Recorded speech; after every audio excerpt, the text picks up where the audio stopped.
What's up, everybody? It is the Best Bot Kid Smooth, and I am back with another video, but this time I am reviewing Raging Justice. Yes, it's finally here, available for the Xbox One, PlayStation 4, Nintendo Switch, and your Windows PC.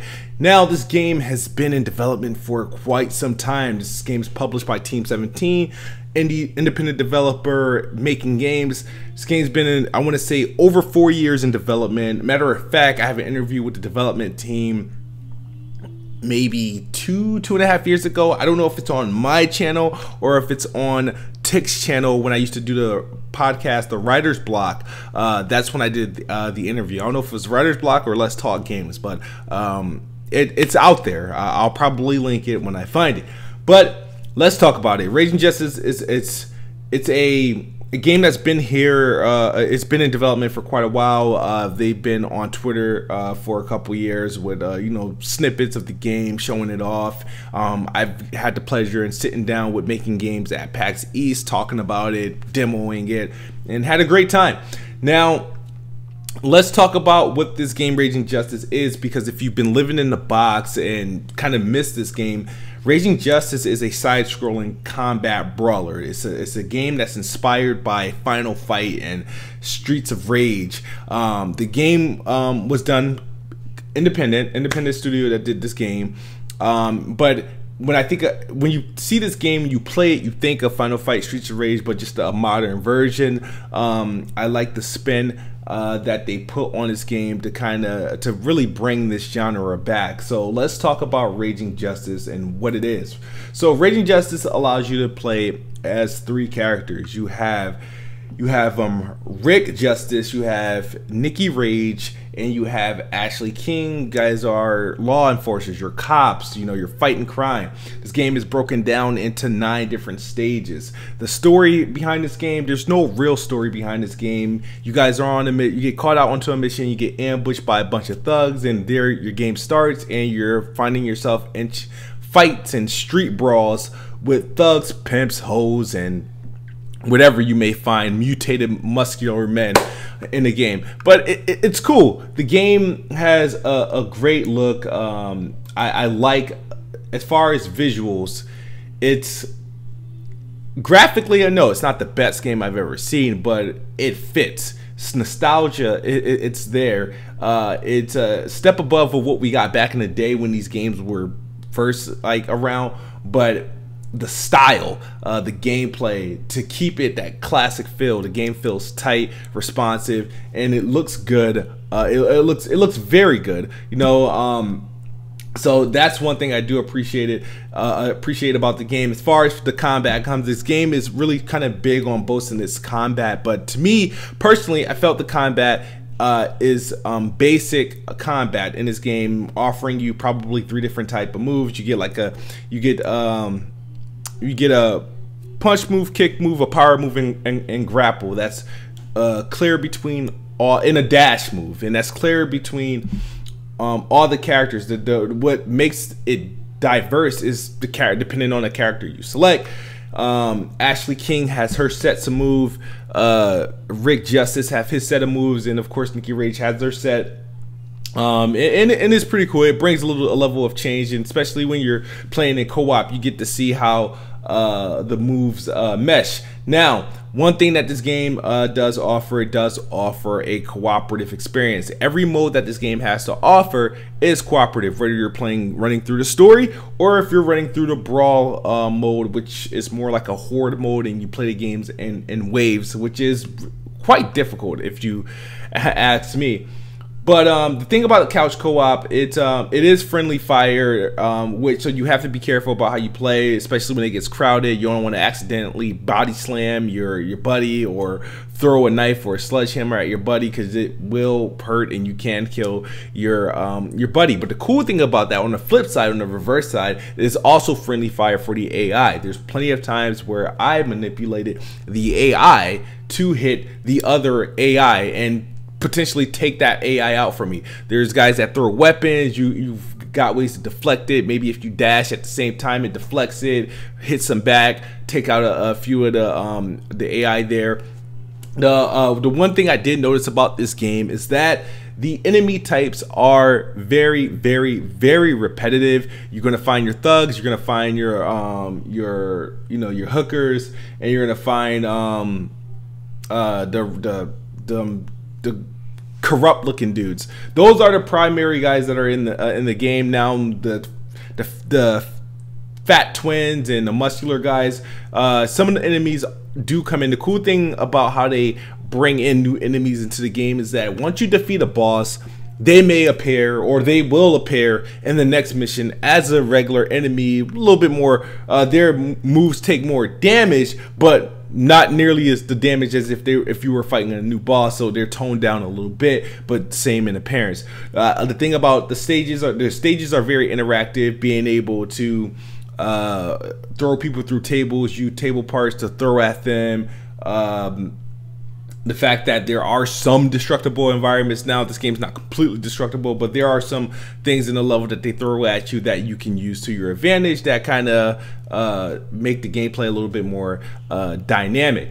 So this game is very high in replay value because they encourage users to play many different ways. They do have a leaderboard system, which is very cool, and they have many challenges built into each of the levels. So sometimes they'll present you with a challenge by, hey, you got to arrest 5 thugs in the first minute, or go through the level without killing anybody with the weapons. There's a lot really in this game as far as challenging. Because you're cops, they offer you multiple ways to play. You can go approach this game as, I want to be a good cop, I want to arrest everybody I come across, I want to get and because if you play as a good cop, you'll be rewarded one way, whether it be more health, more money, more different perks like that. And you can play as a bad cop. You want to kill anybody you come across, whether it be with weapons, hammers, and you get rewarded with like shotguns and jewelry and all this other stuff, which is pretty dope. They add different dynamics, or you can play it balanced and just do a little bit of both. Because this game can be played solo and co-op. Beating it once is not enough, you know. I mean, you can complete the game in 30 minutes, but you are encouraged to play through with each character and play through multiple times, different ways, and there's a lot of achievement support and different perks and challenges to complete while doing that. This game is it's repetitive in a good way. It has a lot of replayability. I don't really have anything negative to say about it. Well, at least on that front. I do have some issues with the game. For the most part, not much that are deal breakers. The only thing that I could see being a potential deal breaker for others is the lack of an online co-op. Now, this game's couch co-op works phenomenally. It's good. It's the best way to play this game is through co-op. But the fact that there's no online co-op does put a hindrance to it. It's kind of, I've said the game feels like a modern day Final Fight, a modern day Streets of Rage, but it takes a little backstep because being that in today's world we're all connected, every game we play is online. There's some sort of, whether it be cooperative or multiplayer, and the fact that this is a modern day like Streets of Rage and there's no online co-op, it does hurt the appearance of the game, and it hurts the appeal of the game to me because there's not many people still playing couch co-op nowadays. So the lack of online co-op there does hurt the game a little bit for me. The limited characters, the basic combat, I feel like those things could have been improved upon. Like I said, there's 9 stages, which is fine. It will feel limited if you're playing by yourself. You know, if you're doing this with a friend, this game you will play multiple times, and the 9 stages and the repetitive enemy types, stuff like that, won't really bother you too much. Now, as far as what the game has to offer in its level designs, I told you there was different weapons you can get. There's vehicles in this game. The only thing about the vehicles in this game, they do come at a later point. They're not available to you immediately. There's no vehicles available in every stage you walk across. They stand out in the stages that they belong in. There's about 2 stages where you are occupying a vehicle. Now, the weapon types, there's a various types of weapons, but they are limited. I can probably name you all the weapons you'll run across in this game. You have a knife, a sword that I think that's dependent on how you play. There's a sledgehammer, there's a bat, there is a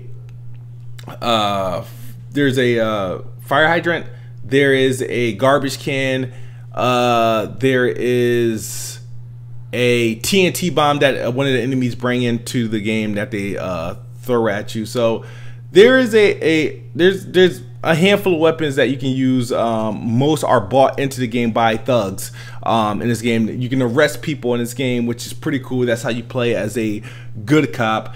And there's I guess a lot that you can do in such a in such a little package. And I really find the game fun. It's once again, it's repetitive, but in a good way. The game has a lot of replay value, whether you're doing the story or trying to survive in a brawl mode. I could not I have, like I said, most of the things I have to say about this game is fairly positive. Now, the boss fights aren't all that awesome. There's some that will annoy you. The final boss is okay. It's okay. It's okay. It's nothing classic, but it gets the job done. But like I said, this game is available for the Xbox One, PlayStation 4, Nintendo Switch, PC, and it's only $10. So man, this for $10, this is a great cooperative experience. And I must say, as a review score, man, I have to recommend it. I have to recommend it. Raging Justice is a 7 out of 10 for me. The pros is that it's fun. It's very fun. It's that arcade fun feel. The couch co-op that does it. The graphics are decent. And the soundtrack is pretty cool too. And it has a lot of replay value because it encourages you to play the game multiple times and multiple different ways. The cons I do have for the game is the lack of online co-op. That is necessary to be a modern day Streets of Rage, and to have such a great co-op system and you can't experience it online does hurt the game a little bit. The limited characters and the limited moves, they find ways to balance it, but it still at some point feels limited just after a few hours. And that's really my pros and cons with the games, but I still recommend the game easily. 7 out of 10. Raging Justice, available for the Xbox One, PlayStation 4, Nintendo Switch, and a PC, and it's available today. All right, it's Kid Smooth. Thank you guys for watching. If you want to see any of my other reviews or videos, make sure you hit that notification button and that subscribe button, and please like this video by hitting the thumbs up button. If you have any thoughts on this game, if you want to talk to me more about this game, hit me up on Twitter or talk to me in the comment section below. This is Kid Smooth, and this is my review for Raging Justice. I am out of here. Peace.